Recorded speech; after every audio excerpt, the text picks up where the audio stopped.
மிதுன ராசியில் பிறந்தவர்களுக்கு இந்த வாரம் ரொம்ப ரொம்ப அமக்கலமாக இருக்கும். ராசிநாதன் 9ஆம் இடத்தில் இருக்கிறார்.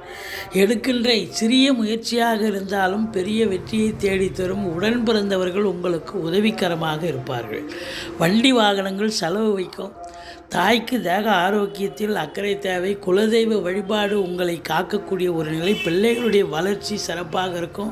குழந்தை பேர் இல்லாதவர்களுக்கு குழந்தை பாக்கியம் கிடைக்கும். அதே நேரத்தில் பூர்வீக சொத்து சம்பந்தப்பட்ட விஷயங்கள் அனுகூலத்தை தரும். மற்றபடி ஒரு சிலருக்கு எதிரிகளால் தொல்லை ஏற்படலாம். தேக ஆரோக்கியத்தில் அக்கறை தேவை. திருமண வயதில் இருக்கும் அன்பர்களுக்கு திருமணம் கைகூடி வரக்கூடிய ஒரு காலகட்டம். இந்த வாரம் வெளிநாடு போகிறதுக்கு உகந்த வாரம். நீங்கள் தாராளமாக வெளிநாட்டு பயணத்துக்கு தயாராகுங்க. நல்ல சம்பாத்தியத்தை பார்ப்பீங்க. சந்தோஷமாக இருக்க போகிறீங்க. குடும்பத்தை விட்டு பிரிஞ்சாலும் உங்களுக்கு சம்பாத்தியம் ஒரு பெரிய பிளஸ்ஸிங் அப்படின்னு சொல்லலாம். நல்ல ஒரு சம்பாத்தியத்தை